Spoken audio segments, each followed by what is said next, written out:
자, 오늘 말씀은 로마서 1장 8절에서 13절 말씀까지 교독하겠습니다.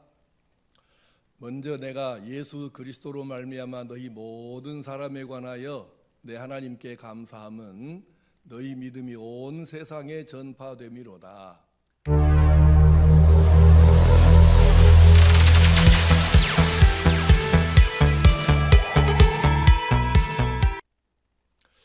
한문에 이런 말이 있어요.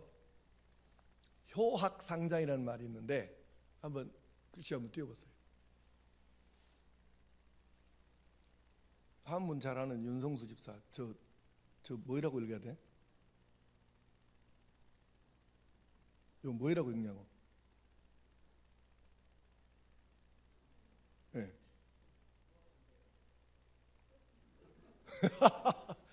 교학상장 아니고? 아니요? 교학상장이요? 네. 이거는 일반적으로 할 때는 교자라고 합니다. 가르칠 교자. 근데 이제 한문으로 말하면 가르칠 교의 배우락, 서로상자, 길장 또는 어른장 뭐 그런 의미인데, 가르치고 배운다는 뜻이거든요. 배우고 가르친다. 그런데 저 때는 교학이라고 안 하고 효학이라고 합니다. 그래서 교학상장 그러면 한자는 아는데 한문은 모르는 사람이에요. 그래서 이거는 교학상장이 아니고 효학상장이라고 그래요. 그런데 뜻은 이거예요. 어떤 사람이 가르치냐? 그럼 가르치기만 하는 게 아니고 가르치면서 서로 배우는 것이다. 이런 의미예요. 그래서 이걸 효학상장이라고 그래요. 장자는 여기서 장자는 길장자, 어른 장자보다는 크다, 잘한다 뭐 이런 뜻으로 해석을 하는 것이죠. 그러니까 결국 목사도 신앙을, 성경을 가르치는 것은 맞지만 가르치면서 사실은 배우는 것입니다. 지난번에 이 로마서 강의할 때 이런 말씀했죠. 전도 다 어렵다 그래요. 대부분 사람들이.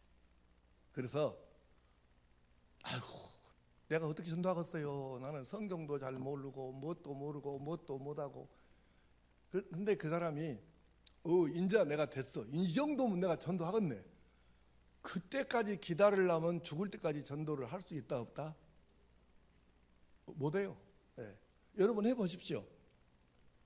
이 정도면 내가 전도해도 되겠네. 그때까지 기다리려면 전도 한 명도 못 오고 죽습니다. 그래서 그는 그렇게 하는 게 아니에요. 그래서 우리 전도 예전에 막 우리 열심히 전도할 때 전도팀들 목요일마다 모여서 간증할 때 그 얘기가 많이 나왔어요. 전도하고는 내가 은혜 받는다. 전도하며 상대방이 복음을 받아들이고 눈물을 흘리고 회개하고 그걸 보면서 세상에 내 능력이 아니고 하나님의 능력이고 말씀의 능력이구나. 그러면서 전도하면서 은혜 받고 자기 믿음이 자라고 그래서 은혜가 되니까 또 전도로 나가고 더 하고 싶고 그런다고 간증을 우리 교인들이 많이 한 거예요. 그 얘기를.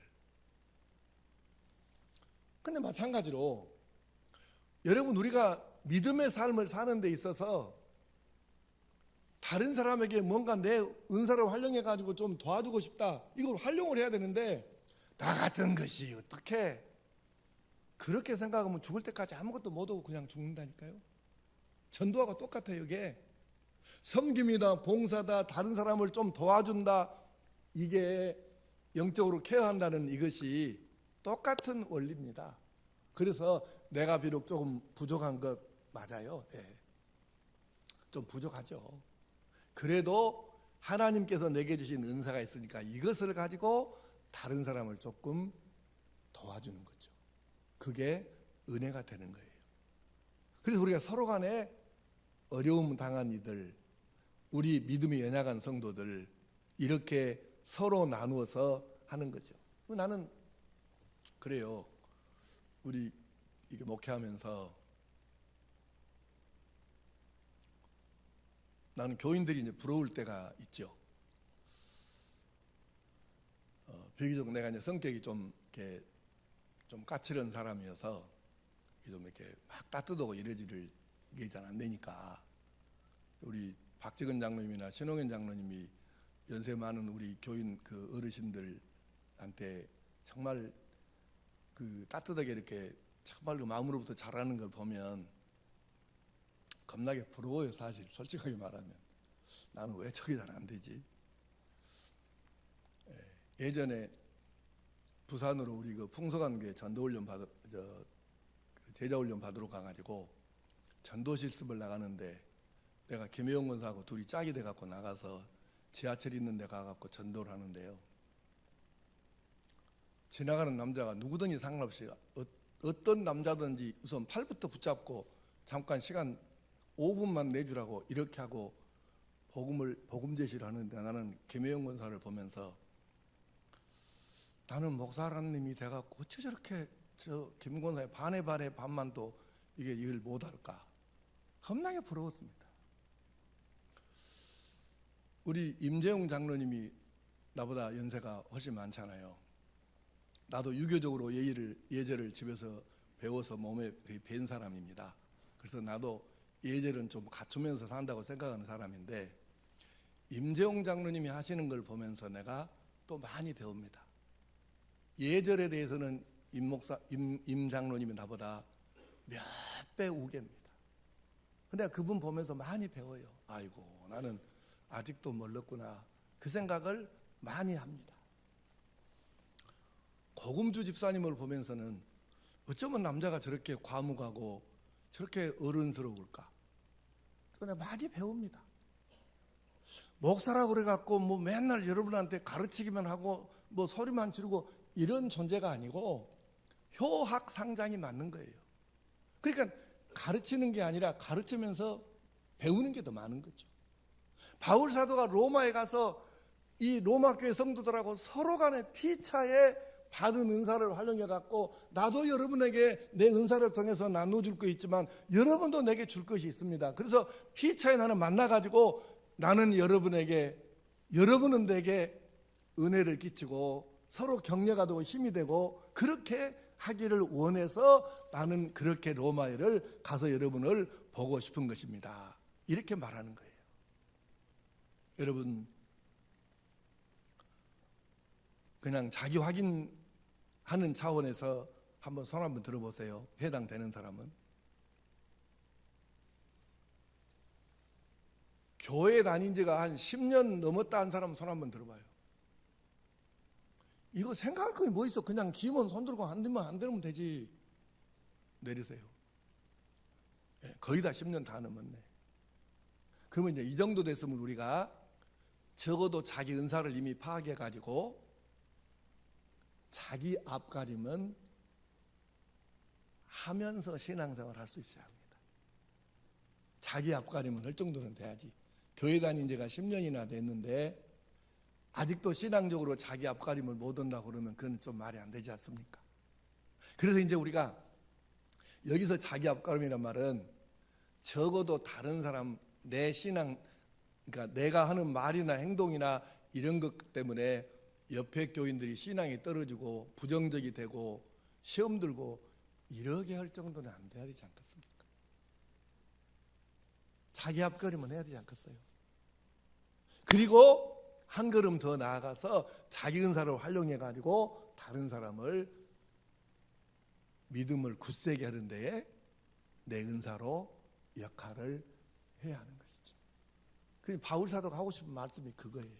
피차 안위함을 받는다. 서로 은혜를 끼치고 서로 격려를 받고 서로 힘이 되어준다. 무엇을 가지고? 내게 주신 은사를 가지고. 이해되셨죠? 그러므로 우리가 서로 은사를 나누어 서로 간의 피차에 은혜를 받고 힘이 되는 성도들이 될 수 있기를 축복합니다. 하나 더. 세 번째는 자신이 이방인의 사도로서의 역할을 하고 싶어서 로마를 가고 싶어요. 자, 로마서 11장 13절을 보겠습니다. 시작. 내가 이방인인 너희에게 말하노라.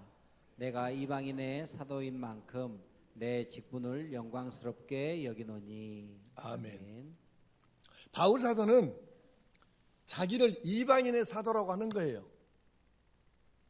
또 갈라디아서도 물론 베드로는 할례받은 히브리인 유대인의 사도, 나는 이방인의 사도, 할례받지 않은. 본인이 딱 그렇게 자기 정체성을 알고 있어요. 주께서 너는 이방인의 사도가 되어라 하고 명하신 것을 자기는 이제 그걸 알고 있으니까. 그러면 여기서 이제 로마 교회의 문제점을 하나를 우리가 알아야 되는데, 그 당시 바울 사도와 베드로 사도가 활동하던 그 시대에 유대 땅 말고 지중해 연안의 이 3개 대륙에 세워지는 교회들이 있지 않겠어요? 개척교회들이. 근데 교회가 세워지면 대개가 그 교회의 중심이 누구냐면 유대인들이 중심이 되는 거예요. 그럴 수밖에 없는 것이, 당시의 성경은 구약 성경이거든. 구약 성경밖에 없잖아요. 근데 당시에 성경을 아는 사람들이 유대인 말고 누가 얼마나 있겠습니까? 그래서 어쩔 수 없이 자연스럽게 교회가 세워지면 유대인들이 중심 교인이 될 수밖에 없는데, 그러다 보니까 문제가 생기는 거예요. 그 문제가 뭐냐면 유대교식 기독교가 되어버리는 거예요. 이 말씀은 굉장히 중요한 의미가 있거든요. 자, 선교를 누가 하느냐가 참 중요합니다. 예를 들어서 전혀 교회가 한 군데도 없는 지역에 순복음 교회가, 정식 명칭은 이제 크게는 오순절 교단이라고 그러고 우리 한국식으로 표현하면 하나님의 성회인데, 이 그냥 한국에서는 순복음 그래요. 그러면 순복음 교회 목사가 선교사가 돼서 그 지역에 가서 교회를 설립했으면 그 교회는 순복음적 기독교가 되는 거예요. 순복음 교단적 기독교가 되는 거예요. 왜? 자기가 아는 것이 그것이 전부인데. 자, 우리나라에 이제 초기에 복음을 전하던 선교사님들이 주로 미국 남장로교, 북장로교, 연합장로교, 캐나다 장로교, 호주 장로교 뭐 이런 식으로 이제 주로 장로교단들이 많이 한국에서 선교를 했어요. 그래서 지금 현재 미국에서 그 장로교의 교인 숫자로 보면은 한 4번째인가밖에 안 됩니다. 근데 최근에 지금 통계는 안 보고 올라와서 한 3번째, 4번째, 5번째 이 셋 중에 하나일 거예요. 지금 현재 미국에서 가장 큰 교단은, 교인 수가 제일 많은 교단은 오순절 교단하고 침례 교단일 거예요. 그러니까 한국에서는 장로교가 꽉 잡고 있어요. 미국은 아니고 유럽도 아닙니다. 유럽에는 장로교는 얼마 안 되고 뭐 스카틀랜드 장로교라든가 이런 정도밖에 없고, 이 칼빈이 세운 이 개혁교회를 그쪽에서는 개혁교회라고 그래요. 근데 이제 이건 그렇게 중요한 게 아닌데, 지금 무슨 얘기를 하려고 하냐면, 우리나라에 처음에 복음을 가지고 왔던 선교사님들의 절대 다수가 장로교입니다. 그래서 우리나라에 장로교가 많은 거예요. 또 하나는 그 장로교 중에도 미국의 남장로교가 굉장히 세게 들어왔어, 선교사들이. 그럼 이 남장로교는 어떤 교단이냐? 장로교는 장로교인데 근본주의 계열의 장로교입니다. 근본주의는 뭐냐?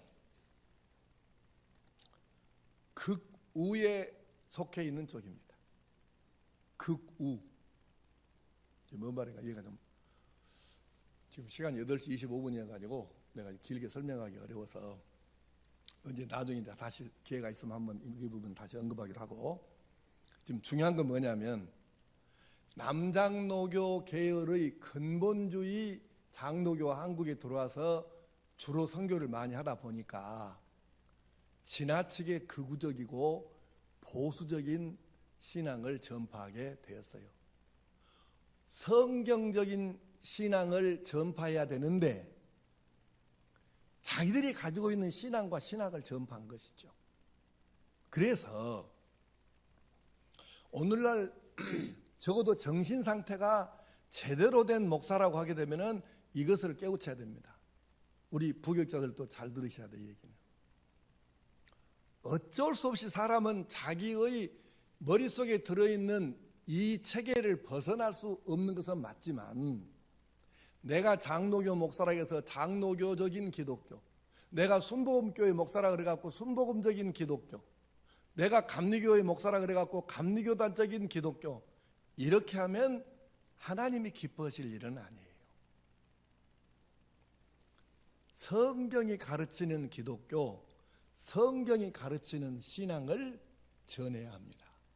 그래서 목사가 되었고 신앙을 가르치고 신학을 가르치는 사람은 먼저 자기 신학 스펙트럼이, 가령 내가 왼쪽부터 오른쪽까지 이렇게 쭉 나눈다 그러면 내가 신앙적으로는 이게 쭉 나누면 이 스펙트럼이 어느 정도에 속해 있는지, 신앙적으로는 어느 쪽에 속해 있는지 신학과 신앙을 점검해 가지고, 그런데 이것이 과연 성경으로 비춰봤을 때 이거는 어떤 문제가 있는가, 이걸 생각해 보고 내가 가지고 있는 신학과 신앙을 성경에 비추어서 성경적인 장로교적인 순복음적인 감리교적인 그런 신학이나 신앙이 아니라 성경적인 신학과 신앙으로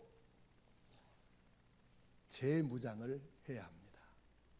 그래야 성경적 기독교와 성경적 신앙을 전해줄 수 있지, 교단을 우리가 전파하는 게 아니에요. 자, 그럼 여기서 지금 바울 사도가 파악하는 로마 교회와 지금 이방 교회들의 문제점이 뭐냐면, 유대교인들이 들어가 가지고 유대교적인 기독교를 만들어 버리는 거예요. 유대교적인 신학을 만들어 버리는 거예요. 그래서 내가 여러분에게 가가지고 유대교적인 것이 아니고 로마적인 것이 아니고 그저 예수님께서 원래 가르쳐 주셨던 바로 그 복음, 그 신앙을 내가 여러분에게 전달해 주고 싶다, 교정을 해주고 싶다, 그 말이에요. 목사들도 되게 치우치거든요. 내가 나를 봐도 그런 게 있어요. 없을 수가 없어요. 그게 우리가 목사들이나 또 특별히 전도 오는 사람이나 다른 사람에게 신앙적 영향력을 끼칠 수 있는 위치에 있는 사람들은 꼭 생각해야 됩니다. 내가 체험한 이 조그만 하나님, 내가 만난 그 아주 작은 그런 신앙, 이것을 사람들에게 전파하려고 하면 안 됩니다. 나는 이걸 했지만 성경이 가르치는 하나님이 얼마나 크시고 성경이 가르치는 신앙이 얼마나 깊고 오묘한지 이것을 생각하고 신앙을 다른 사람들에게 얘기를 해줘야지, 내가 만난 이 조그마한 부분적인 하나님, 부분적인 신앙, 이것을 전해주려고 하면 안 된다. 목사도 똑같아요. 여러분, 체험은 중요해요. 체험 없는 사람보다 있는 사람이 나은 건 맞는데, 잘못하면 자기가 체험한 그것이 신앙의 전부인 줄로 착각을 하고 산다고. 그래갖고 그 하나님만 사람들에게 이야기하고 이것만 진짜라고 하니 이건 속 터져불제. 이것을 여기서 빠져나와야 되는데 성경으로 돌아가서, 이 성경은 전체를 이야기하지 어느 하나만 얘기하는 것이 아니니까. 그런데 우리가 잘못하면 자기가 체험한 조그만한 기독교, 조그만한 신앙, 이것을 이제 이걸 전하려고 하면 이게 문제가 되는 거죠. 그래서 목사들도 보면 기도를 조금 하는 사람은 기도만 주로 강조하고, 그래서 지정의를 골고루 이렇게 균형감 있게 목사는 가르쳐야 되는, 그게 바로 목사가 할 일입니다. 지가 체험한 작은 한 부분의 그 기독교, 그 신앙, 그 하나님이 아니고 성경이 가르치는 바로 그 온전하신 완벽하신 전체로서의 하나님과 신앙을 교인들에게 가르치고 물려주고 행할 수 있도록 도와줘야 하는 거죠. 바울 사도가 지금 그걸 하고 싶은 거예요. 왜? 로마에 있는 교회가 이게 안 돼 있어 지금. 그래서 로마에 가가지고 이 부분을 교정해주고, 바울 사도는 아라비아 광야에 가가지고 3년 동안 예수님께 직접 가르침을 받은 사람이잖아요. 그래서 예수님께 직접 가르침 받은 그것을 로마 교회와 또 다른 이방 교회들에게 전해주고 싶은 거죠. 왜? 자기는 이방인의 사도니까. 바울 사도가 아니면 베드로는 이거 못합니다. 바울 사도만 할 수 있어요. 그래서 바울 사도가 이걸 하고 싶어서 지금 로마를 가고 싶어 하는 것이지요. 사랑하는 성도 여러분, 그래서 우리가 바울 사도의 이 심정을 이해해야 됩니다. 나는 이방인의 사도입니다. 유대교적인 기독교를 가지면 안 됩니다. 예수님이 전해주신 바로 그 기독교, 성경이 말씀하시는 완벽하시고 온전하신 전체로서의 하나님 전체로서의 신앙, 이 신앙을 가져야 됩니다. 이걸 지금 하고 싶은 거죠. 그래서 바울 사도가 로마를 그렇게 좀 가고 싶어요. 왜? 더구나 로마는 앞으로 엄청난 영향력을 행사할 거죠. 왜? 아직은 아니지만 바울 사도가 이 로마서를 기록할 때는 아직은 아니지만 로마 교회가 커지면 전 세계의 로마 교회로부터 복음이 전파되어 나가지 않겠습니까? 왜? 세상은 중심이니까 로마가. 그래서 로마 교회에 대한 애정이 더 강한 거예요. 여러분이 바른 신앙, 예수님이 주신 바로 그 신학과 신앙을 가져야 여러분으로부터 다른 사통팔달로 흩어져 나갈 전해질 복음이 정상적으로 전해져야 하기 때문에 그래서 지금 로마에 더 신경을 쓰는 거예요. 다른 교회보다 바울 사도가. 그래서 이제 이렇게 지금 가고 싶고 만나고 싶고 이걸 가르치고 싶은 거죠. 이제 오늘 말씀을 정리하겠습니다. 자, 거기다 드시고. 오늘 말씀 이해는 됐습니까? 예, 그럼 결론 맺습니다. 우리는 바울 사도처럼 목사인 나도 평신도인 여러분도 하나님께로 받은 은사가 있어요. 없는 사람은 한 명도 없어요. 있어요. 예. 근데 그 은사를 한 달란트 받은 종처럼 묻어놓고 나 은사 없어요. 아무것도 몰라요. 이렇게 살 것인가? 아니면 이 은사를 적극적으로 활용해 갖고 나도 살아나고 다른 사람에게도 도움을 줄 수 있을 것인가? 이 문제입니다. 지금 이 이야기는. 오늘 말씀의 핵심은. 그러므로 하나님 주신 내게 주신 탤런트를 은사를 우리가 확인하고 은사를 적극적으로 활용해서 나도 살고 이걸 활용해서 다른 사람도 도와줘 갖고 다른 사람의 신앙도 살리고 굳세게 하고 이렇게 해서 하나님께서 내게 은사를 주신 목적을 제대로 이루어서 나와 교회가 함께 사는 은혜가 있게 되기를 축복합니다.